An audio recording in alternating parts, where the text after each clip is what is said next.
What truly happened to the women of 1082 when the earth refused to yield its bounty? Silent battles were fought behind the gaunt faces, beneath the tattered cloaks, as the world plunged into the abyss of famine.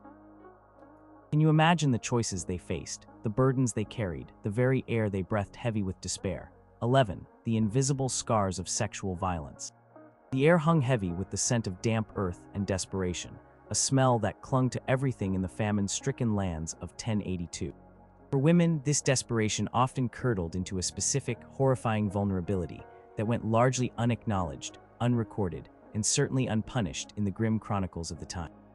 When societal order frayed, when lawgivers were too busy trying to keep their own families alive, when the very notion of community began to unravel under the relentless gnawing of hunger, women often found themselves facing a terror that transcended mere starvation, the threat, and often the reality, of sexual violence.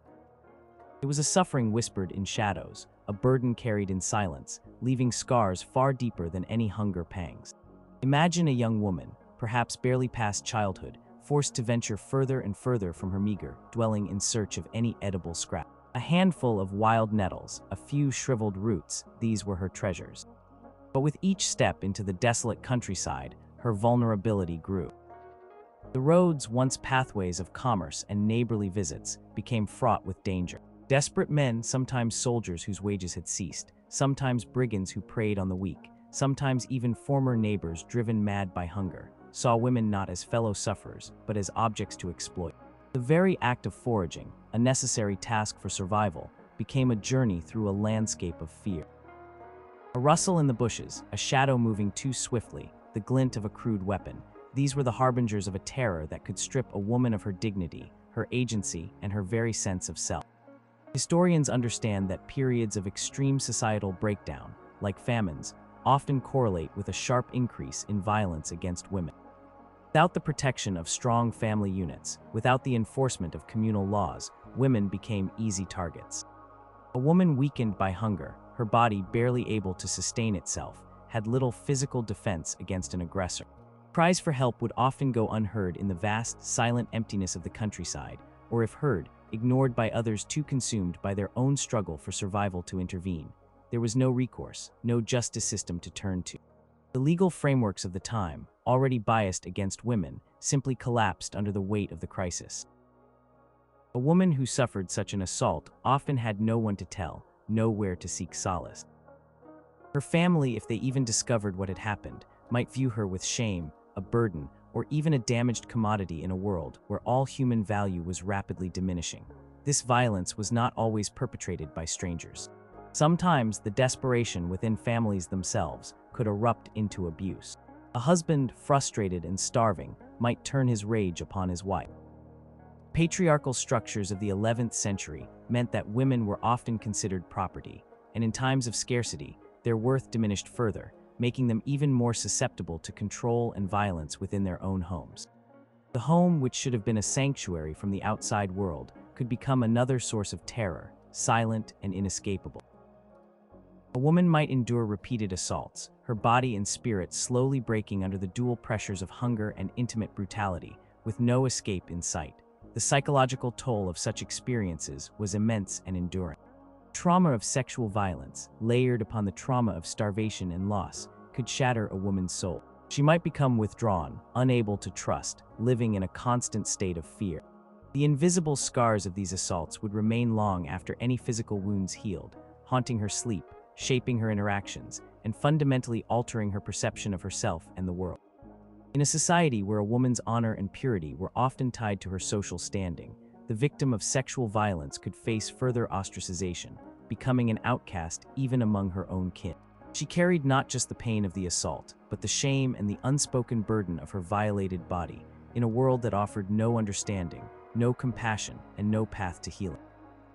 It was a private hell, endured in solitude, in the midst of a public catastrophe, a brutal reminder that even in the face of universal suffering, some agonies were reserved specifically for women, hidden from the historical record, yet acutely felt. 10. The psychological weight of hopelessness. The human spirit, even when faced with the most formidable challenges, often clings to a sliver of hope. Belief that tomorrow might be better, that the rains will eventually come, that the harvest will somehow materialize. But in the relentless grip of the 1082 famine, for many women, that sliver of hope slowly, agonizingly, eroded into nothingness, replaced by a crushing, profound sense of hopelessness. This was not merely sadness or despair. It was a deep, existential dread, an understanding that the suffering would not end, that the future held only more privation, more loss, more pain. This psychological burden, often unacknowledged and certainly untreatable in the 11th century, was a silent killer of the spirit, perhaps even more insidious than the physical pangs of hunger. Imagine a woman named Alara. She had once known the rhythm of the seasons, the comforting cycle of planting and harvesting, the promise of the earth. But now, for months, the earth had given nothing. She had seen her children's faces grow thin, their laughter replaced by weak whimper. She had searched for food in the desolate fields, her hands raw and bleeding from digging for roots, only to find nothing but hard, unforgiving soil. Each sunrise brought not the promise of a new day, but the dread of another day of gnawing hunger, of watching her loved ones fade. The past, with its memories of full granaries and warm hearths, seemed like a distant dream, a cruel mockery. The present was an endless loop of pain, and the future. The future was an empty void, echoing with the cries of the starving and the silence of the dead. This pervasive hopelessness stemmed from the sheer duration and intensity of the famine. It wasn't a bad season, it was an unrelenting disaster that seemed to stretch into eternity. When crops failed year after year, when the livestock perished, when even the wild game vanished, what was left to hope for? The religious faith that often sustained people in troubled times began to waver under such extreme duress. Was God punishing them? Had they been forsaken? These agonizing questions added another layer to the psychological torment, turning spiritual solace into spiritual anguish. Women, who often carried the emotional burden of the family, trying to maintain a semblance of normalcy and comfort for their children, found themselves unable to muster the strength, the optimism, the very will to pretend that things would improve. Scholars suggest that chronic stress and malnutrition profoundly impact mental health. Constant anxiety over survival, the fear of death, the grief over lost family members, all compounded the physical weakness. For women, this was often intensified by their roles as caregivers.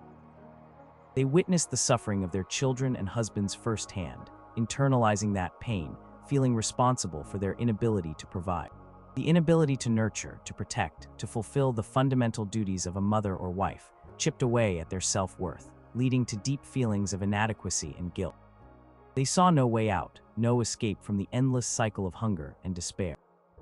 The weight of this realization pressed down on them, stifling their breath, stealing their energy, extinguishing any spark of life that remained. The outward manifestations of this hopelessness were often subtle, yet devastating.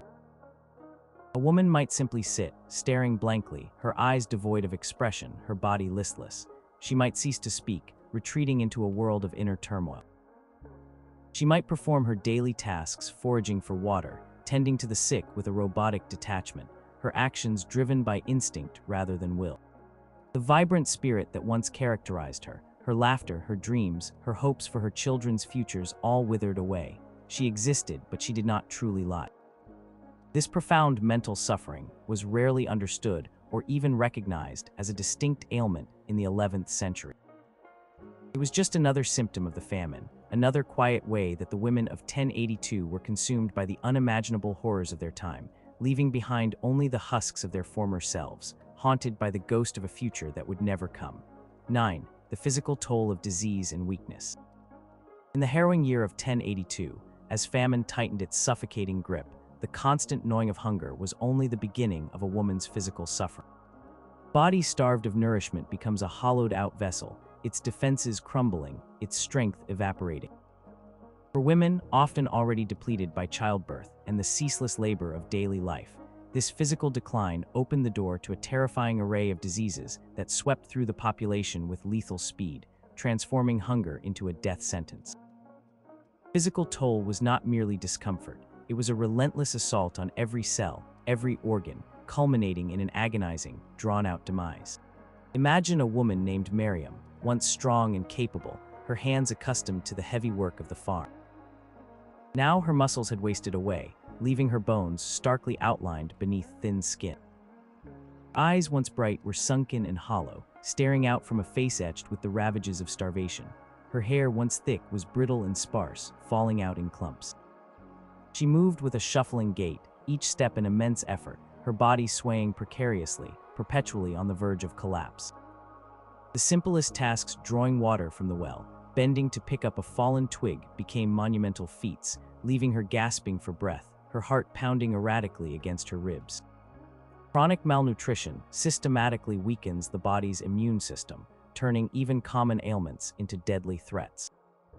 Diseases like dysentery, a brutal intestinal infection causing severe diarrhea and dehydration, became rampant.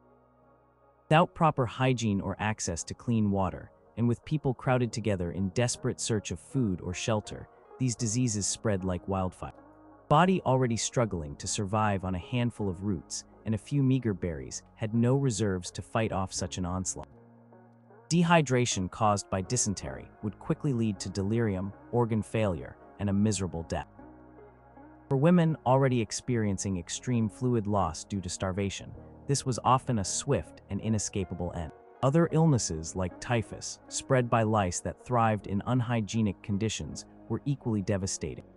Fever, the rashes, the relentless headaches, the muscle aches, these symptoms ravaged an already emaciated body. Without any knowledge of germ theory or effective treatments, people simply succumbed.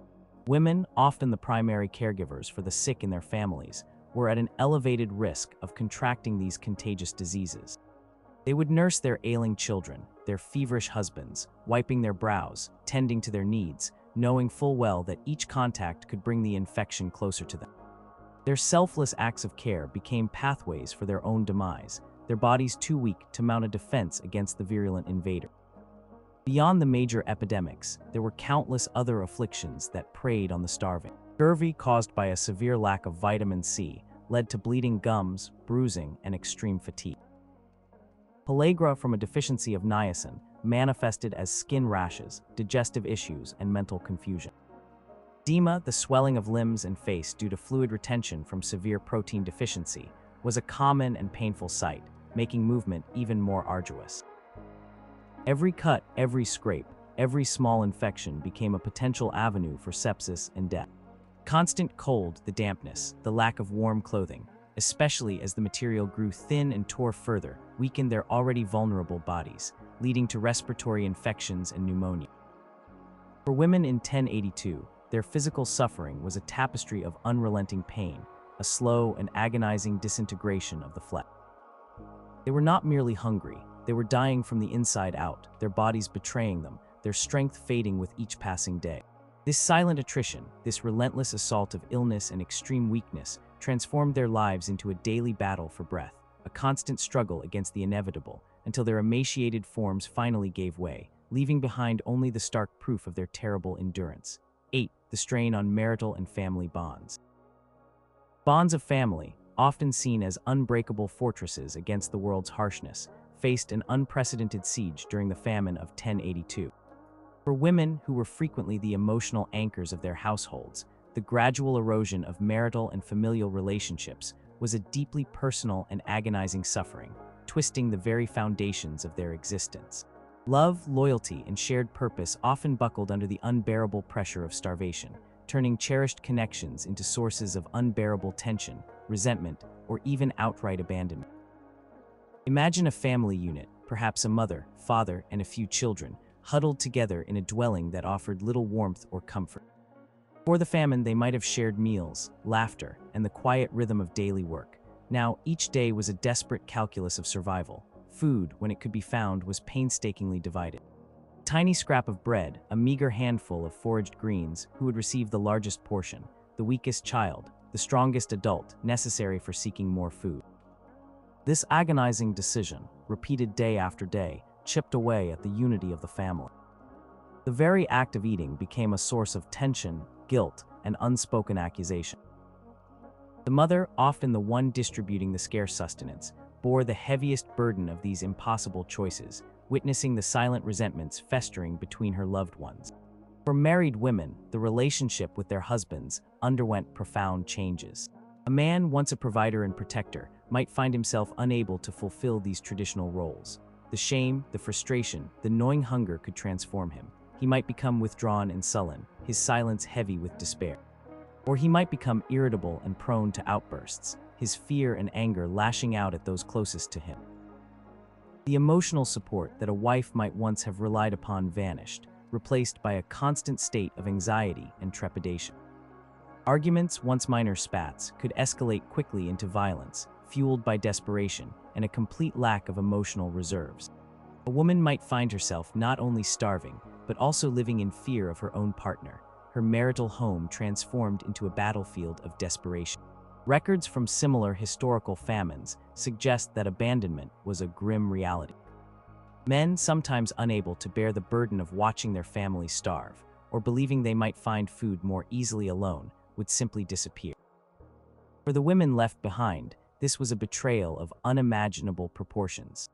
They were not only left to face the famine alone, with starving children clinging to their skirts, but also burdened with the crushing weight of abandonment, the fear of what had become of their partner, and the knowledge that they were now utterly alone in their struggle. This left them vulnerable to further exploitation, with no male protector in a harsh, unforgiving world. Even when families remained together, the emotional toll was immense. Constant presence of death, the slow decline of loved ones, the lack of hygiene, and the pervasive illness created an atmosphere of despair. A mother might watch her child take their last breath, her husband too weak to offer comfort. The shared grief could either bind them tighter in their sorrow or fracture their bond, pushing them apart as they each wrestled with their private demons. The ability to empathize, to offer solace, to even hold a conversation, slowly withered away, replaced by a hollow emptiness. The very fabric of communal life also disintegrated. Neighbors, once a source of support, became competitors for scarce resources. Trust evaporated. For women, this meant the loss of female friendships, the support networks of shared labor and childcare, and the collective wisdom that once sustained their daily lives. They became isolated, left to grapple with their profound suffering in solitude, their bonds with the outside world, and even with their own families, slowly unraveling thread by painful thread. This erosion of human connection was an unspoken suffering, a silent tragedy played out in countless individual lives, leaving behind a bitter taste that lingered long after the famine finally receded. 7. The desperate choices of motherhood. In the brutal grip of the 1082 famine, motherhood transformed from a sacred bond into an unbearable crucible of agonizing choices.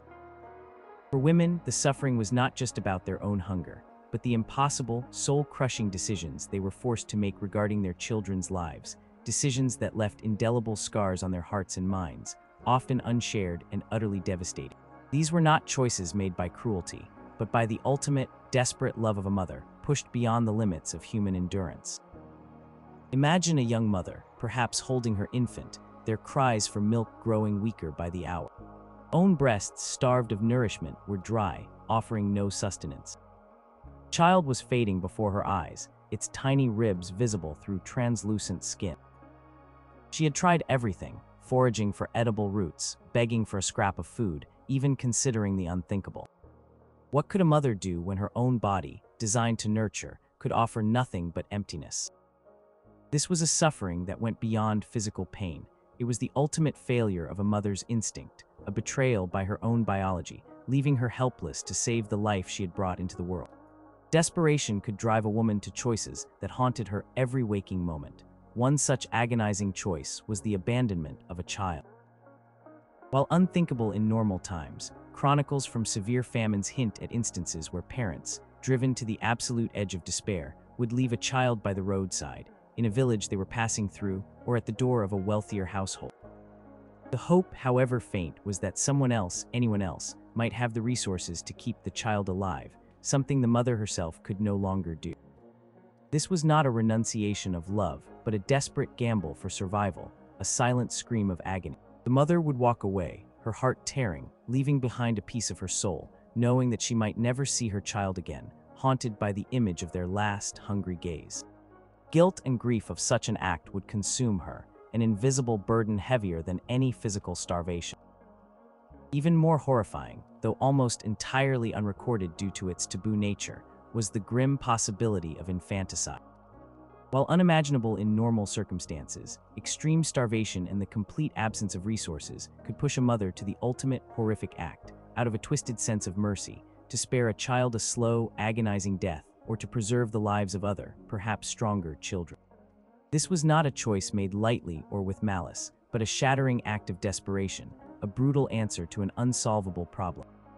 The psychological trauma of such an act would be an eternal torment, a secret horror locked deep within a woman's soul, never to be spoken, never to be forgiven. The very act of managing the household's meager resources also placed immense pressure on women. If there was only enough food for one, who would it be? The eldest son, needed for future labor, the youngest, most vulnerable. The mother herself, who bore the primary responsibility for the family's survival. Today, women made these silent, terrible calculations, weighing lives against lives, feeling the heavy burden of consequence on their shoulders. They had to make decisions that no human being should ever have to make, witnessing the slow decline of their own children, knowing they were powerless to stop it, yet forced to continue, to hope, to despair. For women in 1082, the choices forced upon them by famine were not just about survival. They were about the agonizing degradation of their deepest maternal instincts. They endured the profound suffering of being unable to nourish their young, of seeing their children waste away, and of being driven to unimaginable acts of desperation. These were the unspoken, secret horrors of motherhood in famine, leaving behind wounds that could never truly heal, a legacy of anguish carried in the deepest recesses of a woman's heart, a silent testament to the extreme cruelty of a world without food. 6. The loss of dignity and modesty. In the ordinary lives of women in 11th century Europe, dignity and modesty were often closely intertwined with social standing, personal honor, and community respect. From their attire, usually practical and unassuming cloth, to their behavior, traditionally demure and restrained, these aspects contributed to their identity. But in the unrelenting crucible of the 1082 famine, these norms shattered under the weight of sheer survival, forcing women into situations that stripped away their dignity and violated their sense of modesty in ways that were profoundly humiliating and deeply scarring. This was a silent suffering, a degradation of the self that left invisible wounds. Imagine a woman, once proud of her simple but clean clothes, now reduced to rags that barely clung to her emaciated frame. Outer garments, perhaps a worn tunic or a threadbare cloak, would have been sold or bartered for the smallest morsel of food, leaving her exposed to the elements and the gaze of others. Constant search for sustenance meant venturing out in all weathers, often with insufficient covering, her body growing thinner, her once private form becoming publicly visible in its vulnerability. The lack of water for washing, the absence of soap or any cleansing agents, meant that cleanliness became an impossible luxury. Her hair, once neatly braided, became matted and infested. Her skin, once cared for, became grimy and cracked. The smell of unwashed bodies, of sickness, of desperation, clung to everything, eroding any sense of personal hygiene or self-respect. The desperate search for food further compromised their dignity. Women, traditionally responsible for preparing food within the home, were now forced into public acts of extreme degradation. They might have to beg in the muddy streets, their voices hoarse, their hands outstretched, enduring the pity, the scorn, or the indifference of others. They might have to scavenge through refuse, competing with animals for discarded scraps, their faces smeared with dirt, their hunger overriding any sense of shame. Stories from similar historical famines speak of people eating tree bark, roots, or even, in the most extreme cases, forbidden and horrific things. For a woman who was expected to maintain a certain standard of decorum, this degradation of her very being was a profound humiliation, witnessed by all, leaving her feeling less than human. Collapse of social norms extended to their physical appearance and privacy. Women, once careful to preserve their personal space, might be forced to share cramped, unsanitary shelters with strangers, leading to an utter lack of privacy. Bodily functions, usually managed with discretion, became public acts in shared squalor. The sick and the dying lay side by side, blurring the lines of personal space and human interaction. For women, this constant exposure, this inability to maintain any semblance of personal boundaries, was a relentless assault on their modesty and autonomy. They were stripped not just of their possessions, but of the very right to control their own bodies and their surroundings.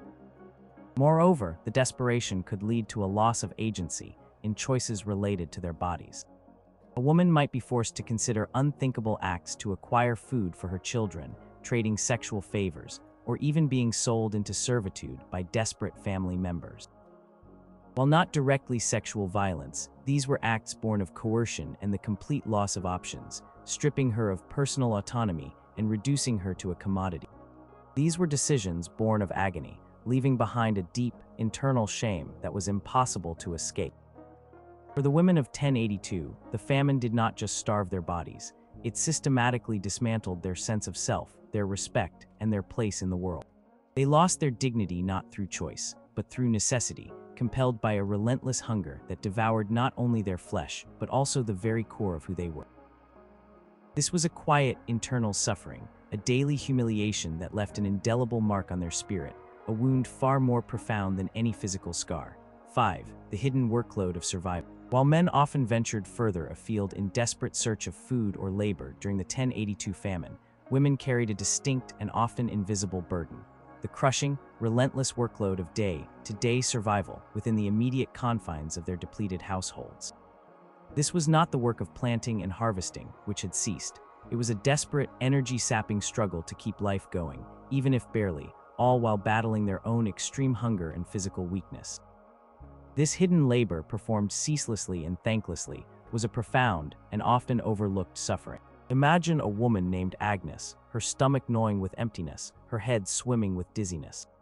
Children, listless and weak, looked to her for sustenance, for comfort, for a miracle.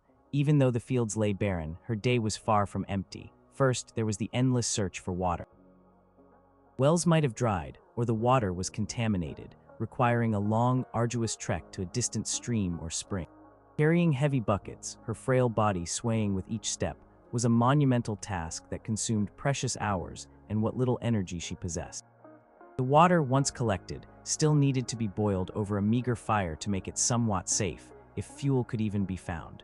Then came the desperate foraging for anything edible. While men might hunt or travel for larger hauls, women were often left to scour the immediate vicinity. The edges of the forest for wild berries, now mostly gone, the riverbanks for roots, if any remained, the ground for seeds or fallen nuts, long since picked over. This was a painstaking, often fruitless endeavor, requiring hours of bent-back searching, hands raw and chafed. Tiny scrap found was a triumph, but the overall effort was exhausting, yielding barely enough to sustain a single person, let alone a family. Constant disappointment, the endless cycle of searching and finding little, was a mental as well as physical burden. Even without food, there was the constant need to care for the sick and the dying. Women were the primary nurses, tending to feverish children, alleviating the suffering of ailing elders, often with no medicine, no clean cloth, and no hope of recovery. They wiped sweaty brows, cleaned up bodily fluids, and offered what little comfort they could, all while knowing that each touch, each breath, might expose them to the very diseases that were ravaging their family.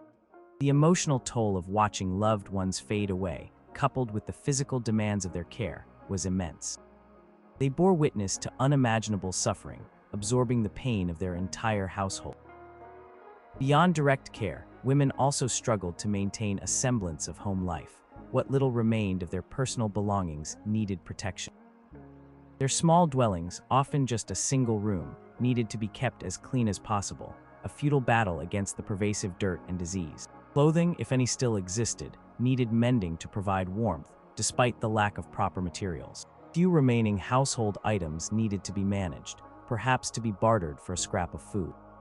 This constant, invisible labor, the effort to maintain order in a world descending into chaos, was a quiet testament to their resilience, but also an incredible drain on their already depleted reserves.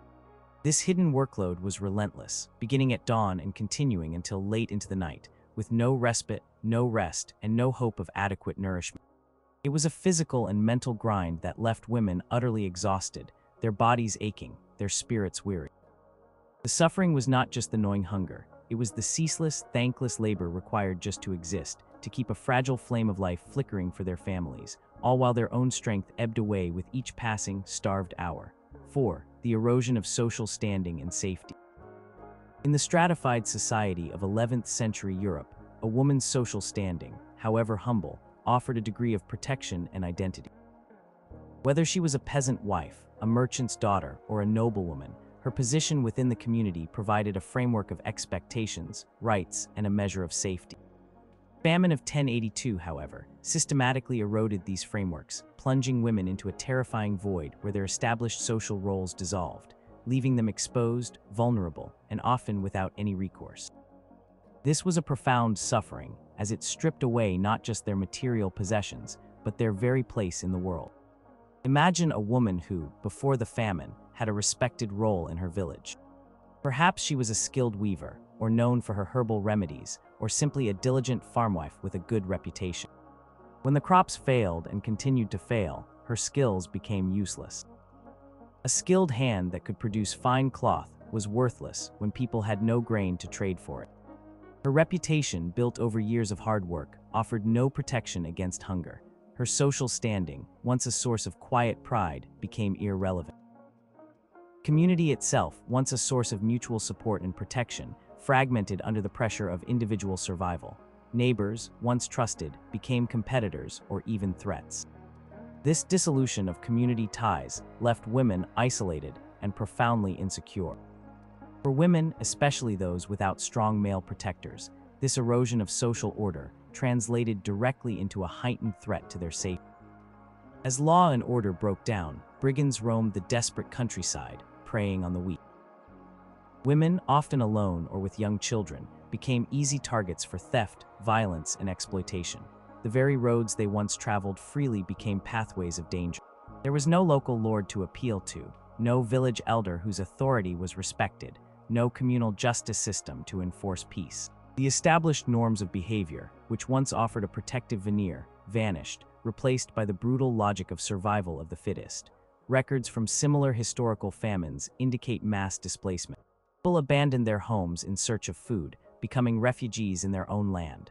For women, this forced migration was particularly perilous. The journey itself, often on foot, with starving children in tow, was fraught with danger. They were exposed to the elements, to opportunistic attackers, and to the diseases that followed displaced population. Upon arriving in new areas, they were strangers, often viewed with suspicion or hostility by communities already struggling with their own scarcity. Without land, without family connections, and without any established social standing, they were reduced to the lowest rung of society, completely dependent on the meager charity of strangers, or forced into desperate measures to survive.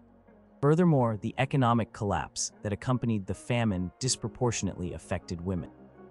Many women had relied on their husbands' labor or small-scale domestic industries for their sustenance. When these vanished, they were left with no means of support. Widows, already vulnerable, became utterly destitute. Unmarried women faced even greater perils, with no family structure to offer even minimal protection. The loss of economic agency meant a total loss of control over their lives, often forcing them into desperate situations, such as selling what few possessions remained or even selling themselves or their children into servitude, simply to survive. This systemic dismantling of their social and economic foundations left women adrift in a terrifying, lawless landscape, stripped of their identity and their fundamental right to safety and security. 3. The peril of childbirth in starvation. In 1082, even in times of plenty, childbirth was a perilous journey for women, a threshold between life and death. During the horrific famine, this already dangerous passage transformed into a near-certain death sentence for both mother and infant. The act of bringing new life into a world starved of sustenance became an agonizing and often fatal suffering, a silent tragedy repeated in countless isolated homes, leaving behind unrecorded losses and profound grief. Imagine a woman heavy with child, her body already ravaged by months of starvation. Her once rounded belly was now a cruel paradox, a stark contrast to her emaciated limbs and hollowed-out face. Her body craved nourishment, but there was none. Every movement was an effort, each breath a struggle. Energy needed to sustain a developing fetus was immense, and her body was simply cannibalizing itself to try and provide. Her bones ached, her muscles were weak, and her blood count, if measured, would have been alarmingly low. She felt the movements of the life within her, a bittersweet reminder of the profound vulnerability she shared with her unborn child. When labor finally began, it was a terrifying ordeal. A woman's body, weakened by extreme malnutrition, simply lacked the strength for the grueling process of childbirth. Prolonged labor was common, leading to exhaustion for the mother and distress for the baby.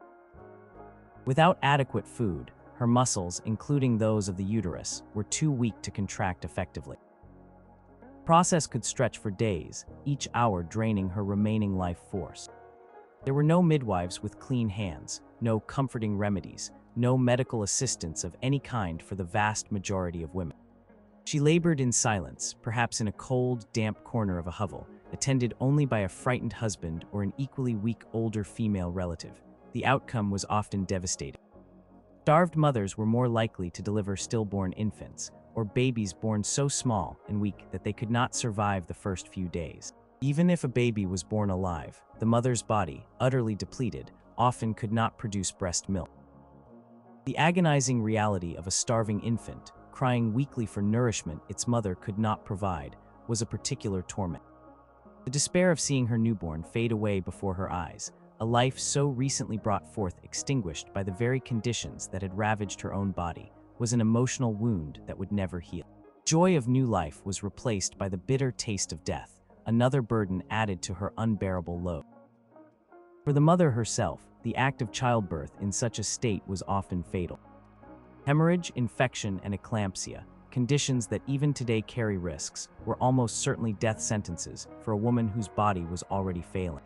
Without sanitation, any tear or wound during delivery could quickly become infected, leading to sepsis. Her weakened immune system offered no defense. Combination of extreme physical exertion, blood loss, and the susceptibility to disease often meant that the very act of giving birth was the last act of a starved woman, her body simply giving up after the monumental effort. The suffering was not just the physical pain of labor or the quiet grief of loss, but the tragic irony of bringing life into a world that offered only death. It was the crushing weight of knowing that her own body, designed for creation, had betrayed her, unable to sustain either herself or her child. This unrecorded suffering, the silent deaths of mothers and infants in the privacy of their homes, was a stark testament to the profound and unique dangers faced by women during the famine of 1082, a cycle of life and death twisted into a cruel, inescapable trap. 2. The burden of child loss and concealment. In the harrowing year of 1082, the death of a child, while tragically common even in times of plenty, became an almost inevitable and uniquely agonizing suffering for women during the famine. Beyond the unbearable grief, women often bore the silent, terrifying burden of concealing these deaths, a necessity driven by desperation, fear, and the utter lack of resources. This silent ritual of private mourning and secret burial added another layer of unspeakable torment to their already unbearable lives. Imagine a mother, her young child, perhaps a toddler, slowly fading away. Weeks of hunger had transformed their vibrant laughter into a weak whimper, their playful energy into listless exhaustion. The mother had watched helplessly, offering what little comfort she could, her heart breaking with each shallow breath her child took.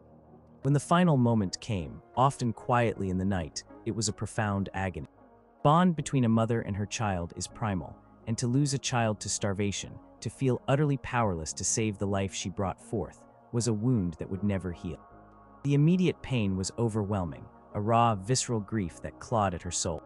But in the famine of 1082, even this sacred grief was complicated by dire necessity. Burial was not a simple matter. Digging a grave required strength that was often absent and tools that might have been bartered away. The ground itself, often frozen or hardened, was unyielding. More critically, there was the constant, gnawing fear of attracting attention. It became known that a child had died, especially a child not yet fully weaned. It might suggest that the family had no food at all, making them targets for robbery, or worse, making them vulnerable to accusations of neglect, or even the horrific crime of infanticide, however unjust. In a world where desperation bred suspicion, maintaining a semblance of normalcy, even in death, was crucial for the family's survival. So the mother, often alone or with her equally weak husband, would undertake the grim task of concealing the dead. There was no proper burial plot, no church ceremony, no communal grieving. The child might be wrapped in the remaining fragments of a thin piece of cloth, its tiny body hidden from prying eyes. Burial would happen in secret, often at night, in a shallow grave dug in a hidden corner of their meager land, or outside the village under the cover of darkness. The mother would silently dig, her tears mingling with the dirt, her heart a shattered vessel, as she performed the last, agonizing act of motherhood for her lost child. This clandestine ritual, devoid of comfort or witness, amplified her grief, transforming it into a solitary, guilt-ridden burden. The psychological toll was immense. A mother was forced to bury her child not with dignity and community support, but with fear and secrecy. She could not speak of her loss openly, could not mourn loudly, could not seek solace from her neighbors. The memory of the secret burial, the cold earth against her child's body, would haunt her forever. She carried the weight of her untold grief, a silent scream trapped within her, a private sorrow layered upon the public catastrophe. The loss of a child to famine was a unique kind of cruelty, robbing the child of life and the mother of her right to mourn, leaving her with an invisible scar that time could never fully erase. 1. The silent hunger pangs of motherhood. In the devastating famine of 1082, as food dwindled and the earth lay barren, the most profound and often unspoken suffering for women was the relentless, silent hunger pangs of motherhood. This was not merely the physical ache of an empty stomach, but the unique torment of choosing to starve for the sake of another, an agonizing sacrifice played out daily in countless hovels and desolate pathways, leaving women physically and emotionally devastated. Imagine a mother, perhaps in her late 20s, once strong and capable, her body now a testament to prolonged starvation. Her own hunger was a constant, gnawing agony, a hollow void that echoed with every movement. Yet her primary concern, her consuming thought, was not for herself, but for the tiny, vulnerable mouths that looked to her for sustenance. Children, their faces pale and drawn, their eyes pleading, embodied her deepest instincts and her most terrible burden. When a meager portion of food, a small handful of withered roots, a thin gruel made from scavenged grain husks, or a single shriveled apple was found, the mother's choice was instinctive, her children first. This selfless act, ingrained in the very essence of motherhood, meant that women consistently ate last, or ate least. They would pick over the scraps left by their children, often finding nothing but the remnants of desperation. They would lie to their children, claiming to have eaten already, or to not be hungry, swallowing their own gnawing pain and guilt with every breath. This constant self-deprivation led to more severe malnutrition in mothers. Their bodies, already depleted by childbearing, were pushed past their limits. Their muscles wasted away, their bones became brittle, their minds grew clouded with fatigue and hunger-induced delirium. They were starving themselves slowly and deliberately to provide a faint flicker of hope for their offspring. For nursing mothers, the agony was amplified. Babies' cries for milk, constant and heartbreaking, became a torment when a mother's breasts, starved of nourishment, were dry and empty. Her body, despite her desperate will, could no longer produce the life-giving sustenance her infant so desperately needed. She would feel the painful urge to feed, the instinct to nurture, yet be utterly powerless, her body failing her in the most fundamental way. The sight of her infant fading, its tiny mouth searching, its cries growing weaker, was a pain beyond physical hunger, a profound spiritual anguish that gnawed at her soul, leaving an indelible scar of guilt and helplessness. This silent suffering extended beyond the physical. It was the psychological burden of constant calculation, how to stretch a handful of berries, how to divide a single rotten potato among several children. It was the guilt of being unable to provide, the despair of seeing her children's faces grow thinner day by day, knowing that her own body was weakening to the point where she could no longer protect or sustain them. The energy required to simply exist while prioritizing her children's survival was immense, leaving her drained, both physically and emotionally.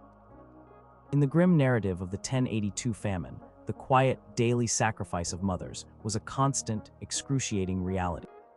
Their hunger pangs were not merely physical. They were tinged with the profound grief of watching their children suffer, the crushing weight of their own inability to provide, and the quiet despair of a slow, self-imposed starvation, all for the fleeting hope that their sacrifice might buy their children one more day. It was a suffering endured in silence, a testament to the brutal choices forced upon women, leaving their bodies and spirits scarred by the ultimate, unspoken hunger of motherhood.